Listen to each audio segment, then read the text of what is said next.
Good morning student.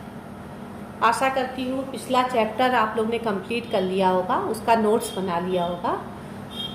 आज का chapter है हम लोग का आय व्यय और बचत। आय व्यय और बचत। सबसे पहले हम ये जान ले आय क्या है, आय का क्या अर्थ है। देखो बेटा, जो हम मेहनत मजदूरी करके धन अर्जित करते हैं, जो हम मेहनत और अपनी मजदूरी करके पैसे कमा के घर में लाते हैं, उसे हम आय कहते हैं। ठीक है, आय का अर्थ क्या है, आय की परिभाषा क्या है, इसको हम इस प्रकार से पढ़ें। एक निश्चित समय में अर्जित की गई धनराशि आय कहलाती है। कि हम महीने भर काम किए, हमें पैसा मिला, रोज काम किए, रोज का पैसा मिला। एक निश्चित समय में अर्जित की गई धनराशि आय कहलाती है। आय ही वह साधन है जिससे घर और परिवार के लिए सुख के साधन जुटाए जाते हैं। आय के बिना कुछ चीजें संभव नहीं है। आय है, पैसा है, तभी हम घर की आवश्यकताओं को पूरा कर सकते हैं। तो आय का क्या अर्थ है कि हम एक निश्चित अवधि में, हम एक निश्चित समय में हमारी कमाई गई धनराशि आय कहलाती है।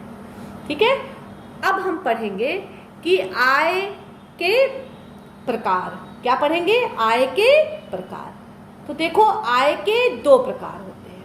आय के दो प्रकार होते हैं। पहला प्रत्यक्ष आय और दूसरा अप्रत्यक्ष आय। पहले हम ये जान लें कि प्रत्यक्ष आय क्या है। पहले हम ये समझें प्रत्यक्ष आय क्या है।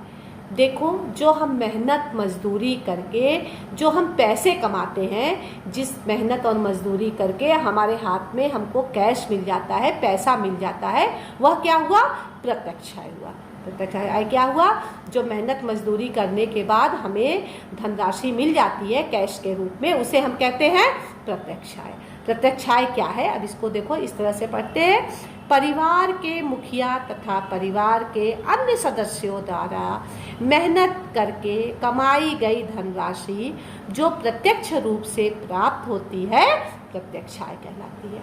मतलब हमने काम किया, हमारे हाथ में पैसा आ गया। जैसे वेतन द्वारा, कृषि द्वारा, उद्योग द्वारा, व्यापार द्वारा जो हम करके धन पैसे कमा लेते हैं, वह क्या है? प्रत्यक्ष आय है। अब देखो, अप्रत्यक्ष आय क्या है? अप्रत्यक्ष आय क्या है? देखो, अप्रत्यक्ष आय में हमारे हाथ में कैश नहीं आता है, पैसा नहीं आता है।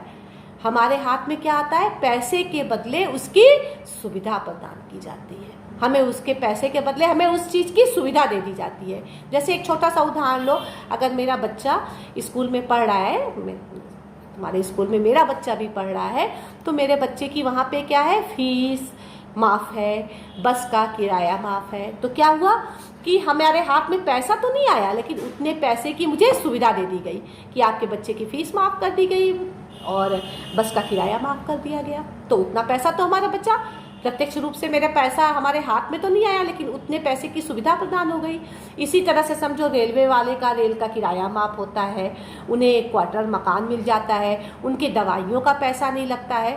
तो ये सब क्या हुआ? हमारा अप्रत्यक्ष आय हुआ। इसमें पैसा न मिल करके उस पैसे की सुविधा प्रदान की जाती है। आशा ये आपको अब समझ में आ गया होगा अच्छे से कि आय के दो प्रकार होते हैं। पहला प्रत्यक्ष आय, दूसरा अप्रत्यक्ष आय। अप्रत्यक्ष आय को एक बार और इससे समझे, क्या लिखा है इसमें? इसके अंतर्गत जो सुविधाएं आती हैं, जो धन के रूप में न मिलकर उनकी सुविधा प्रदान की जाती है। जैसे निःशुल्क शिक्षा, निःशुल्क दवाई, मकान की सुविधा, वाहन की सुविधा, ये सब हमें पैसे ना मिल करके इन सब चीज़ों की सुविधाएं प्रदान की जाती है। आ गया समझ में? ये हो गया। अब देखो, हम लोग पढ़ेंगे आय के स्रोत क्या है। क्या है? आय के स्रोत क्या है? अब आय के क्या स्रोत हैं? आय हमें कहाँ कहाँ से प्राप्त होती है, कहाँ कहाँ से हम पैसे कमा सकते हैं, है? तो इसमें पहला है वेतन से प्राप्त आय, जो हम अपने वेतन से प्राप्त करते हैं। हम कहीं काम करें और हमें वेतन से प्राप्त होता है। व्यवसाय से प्राप्त आय, हम कहीं व्यवसाय किए, कोई भी बिजनेस किए, उससे हमें पैसा मिलता है। कृषि से प्राप्त आय, हमने कृषि की, उससे हमको पैसा मिलता है। मजदूरी से प्राप्त आय, हमें कहीं मजदूरी किया, उसके बदले में हमें पैसा मिला। पेंशन रूपी आय, कुछ लोग हैं रिटायर हो जाते हैं, उन्हें पेंशन के रूप में भी आय प्राप्त होता है, ब्याज से प्राप्त आय। कुछ लोग क्या करते हैं, अपने कुछ पैसे को बैंक में जमा कर देते हैं, उसके ब्याज से हमें आय प्राप्त होता है, उस पैसे से हमें पैसा मिलता है। फिर उपहार से प्राप्त आय, कुछ ऐसे पैसे होते हैं जो हमें उपहार के रूप में मिल जाते हैं। तो ये सब क्या है, आय के स्रोत है। एग्जाम में पूछता है कभी आय के कौन कौन से स्रोत हैं, आय कहाँ कहाँ से प्राप्त होता है, तो आप लिख सकते हैं मजदूरी करके, नौकरी करके, कृषि करके, पशुपालन करके, उपहार से, ऐसे तमाम। आप नहीं जरूरी है कि यही जो किताब में पॉइंट दिया है यही सेम चीज़ आप उतारिए, आप अपने मन से भी कहाँ कहाँ से हम पैसे प्राप्त करते हैं, तो ये आप अपने मन से भी लिख सकते हैं। समझ में आया? अब देखो ये हमने आय का क्या क्या पढ़ा, तुम्हारे बुक में दिया है आय का अर्थ, आय के प्रकार और आय के स्रोत। तो हम आय, व्यय और बचत पढ़ना है, जिसमें हमने आय पढ़ लिया। आय में क्या पढ़ा, आय का अर्थ, आय के प्रकार और आय के स्रोत। अब हम दूसरा पढ़ेंगे व्यय। अब हम दूसरा पढ़ेंगे पारिवारिक व्यय क्या है, व्यय क्या होता है। देखो बजट जब पढ़ाए थे तुमको तो हम बताए थे ना, आय व्यय के विवरण को हम बजट कहते हैं। लेकिन अब हम क्या पढ़ रहे हैं, पारिवारिक व्यय। पारिवारिक व्यय क्या है, अब देखो जो हमारी आय होती है उस आय में से जो हम परिवार के लिए खर्च करते हैं उसे हम क्या कहते हैं, व्यय। क्या कहते हैं, उसे व्यय कहते हैं। हम अपने आय में से जो खर्च किए उसे क्या कहेंगे, व्यय, उसे कहते हैं व्यय। अब इसको इस तरह से समझे, आय का वह भाग जो हम अपने परिवार के सुख सुविधा और ज़रूरतों के लिए खर्च करते हैं वह व्यय कहलाता है। व्यय मीन्स खर्च, वो हमारा व्यय कहलाता है। समझ में आ गया? अब देखो व्यय के 4 प्रकार होते हैं। अब पढ़ेंगे व्यय के प्रकार। व्यय के 4 प्रकार होते हैं। एक क्या होता है, निश्चित व्यय। कुछ व्यय ऐसे होते हैं जो निश्चित होते हैं, जिन्हें हमें करना ही करना है। निश्चित व्यय जो होते हैं वो पहले से निर्धारित होते हैं। जैसे निश्चित व्यय क्या है, इसके अंतर्गत परिवार के उन व्ययों को सम्मिलित किया जाता है जो पूर्ण रूप से निश्चित होते हैं तथा उनका पूर्ण ज्ञान होता है कि हमारे ये खर्चा तो हमें करना ही करना है। जैसे मकान का किराया हमें देना ही देना है, बच्चों की स्कूल की फीस हमें देनी ही देनी है, अगर कोई हमारी भविष्य निधि कटौती हो रही है तो वो हमारी कटनी ही कटनी है। तो इसके लिए हम पहले से तैयार रहते हैं कि ये हमारा निश्चित व्यय है।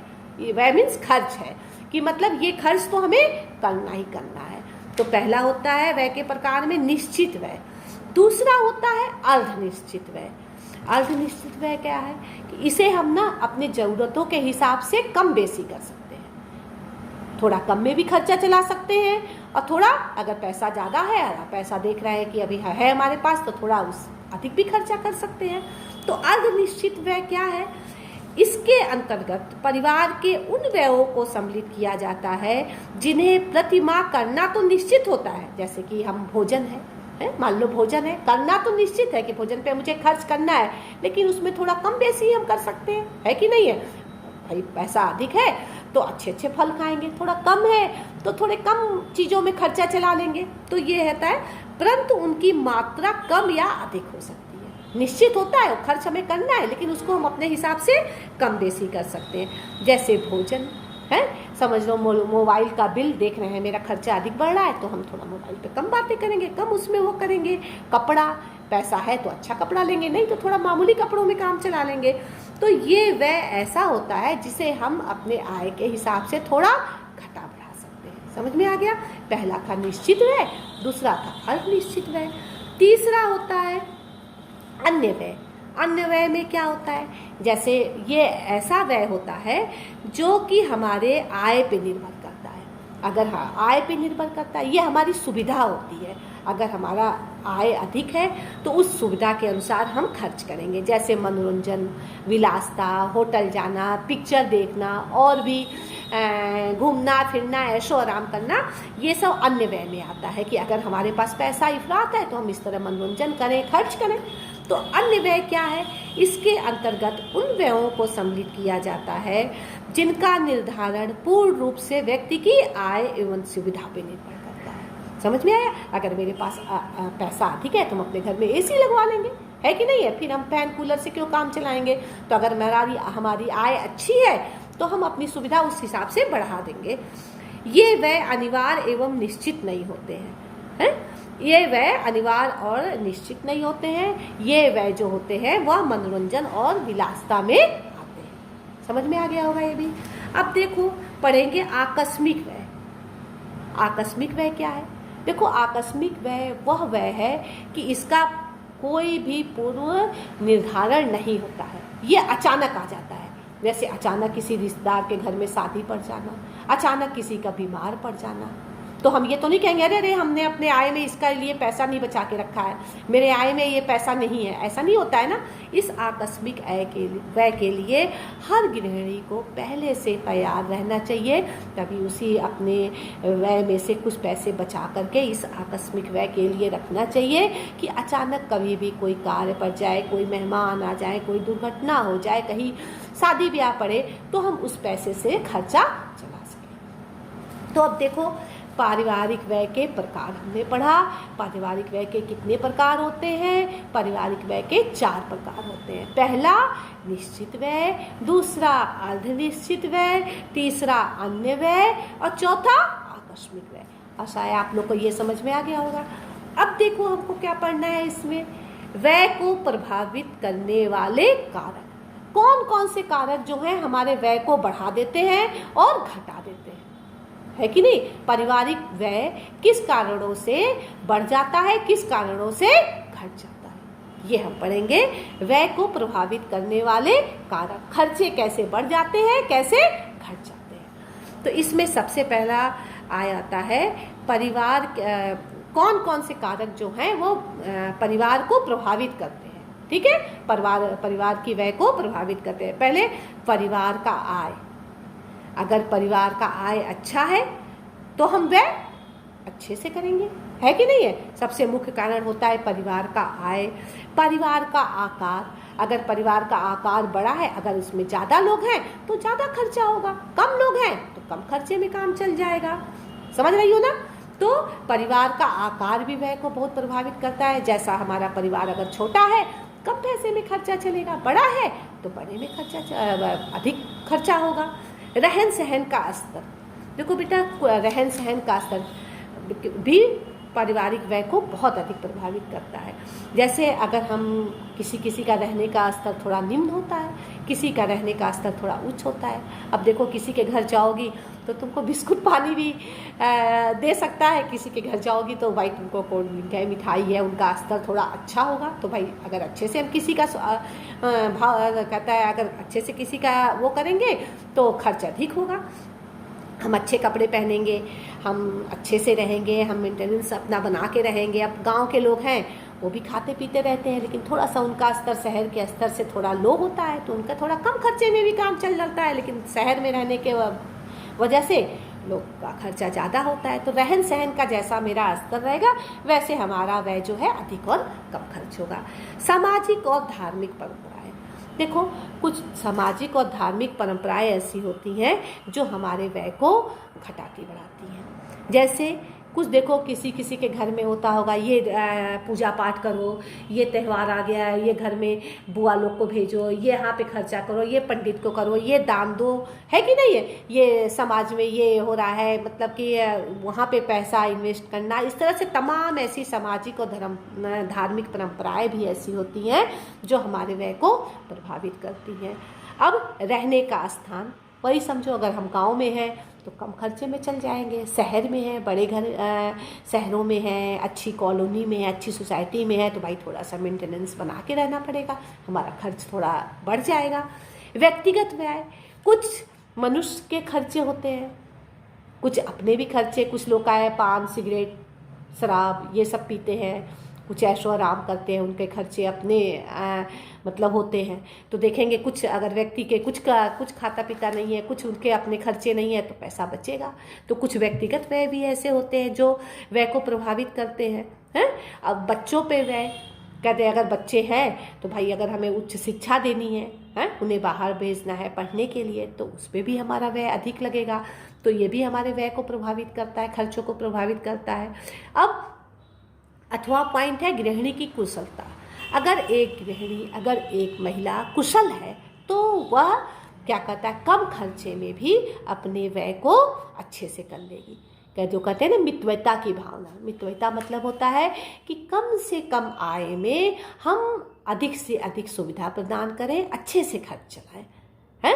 ये एक गृहिणी का गुण होता है। अगर गृहिणी कुशल है तो वह कम पैसे में भी अच्छे से खर्चा चला लेगी। अगर गृहिणी दक्ष नहीं है, अगर वो कुशल नहीं है तो उसको खर्च करना नहीं आएगा, एक के बजाय 10 रुपये खर्च करेगी।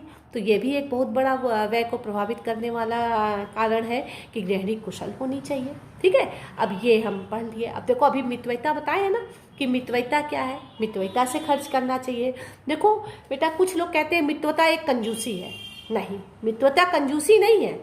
मितव्ययता एक सीमित आय में मतलब कि हम कैसे व्यय करें, कितने एक कम से कम पैसे में हम कैसे खर्च करें कि हमें अधिक सुविधा प्रदान हो और लोग संतुष्ट रहें, है कि नहीं। कंजूसी करना नहीं होता है, सूझबूझ से किया गया खर्च ही मितव्ययता कहलाता है। अलग से बेटा लघु में ये पूछता है मितव्ययता क्या है, तो मितव्ययता क्या है, देखो हमने लिखवाया है, मितव्ययता का अर्थ कंजूसी न होकर होने वाले व्यय पे नियंत्रण करना है, नियंत्रण करके खर्च करना है, जिससे कि सीमित आय में व्यय किया जा सके, जिससे ऋण न लेना पड़े और फिजूल खर्चों से को रोका जा सके। इसमें परिवार की अवहेलना नहीं की जाती कि परिवार नहीं तो ये काम नहीं हम करेंगे। परिवार को भी खुश करना पड़ता है और खर्च भी हो जाए, लोग संतुष्ट भी रहे, तो ये होता है, यही मितव्ययता कहलाता है। इसके अंतर्गत कम व्यय में अधिक संतुष्टि प्राप्त करने का प्रयत्न किया जाता है, यही क्या मितव्ययता कहलाता है। तो देखो आज के क्लास में हमने पढ़ा है आय व्यय। आय क्या है, आय का अर्थ पढ़ा, आय के प्रकार पढ़ा, आय के स्रोत पढ़ा, व्यय क्या है, व्यय के प्रकार पढ़ा, व्यय को प्रभावित करने वाले कारक पढ़ा और एक मितव्ययता पढ़ा। अब नेक्स्ट वीडियो में हम क्या पढ़ेंगे बेटा, बचत। ठीक है, बचत क्या है, आज पढ़ाने में बहुत लंबा हो जाएगा, बचत पढ़ाएंगे कि बचत क्या है। तो नेक्स्ट वीडियो में हम आपको बचत पढ़ाएंगे और ये इस चैप्टर का अति लघु क्वेश्चन भी आपको हम करके दे देंगे। तब तक आप ये जो ऐसे हमने ये लिखा है ये नोट्स बना लीजिएगा, इसको हम भेज देंगे। ठीक है, बाय।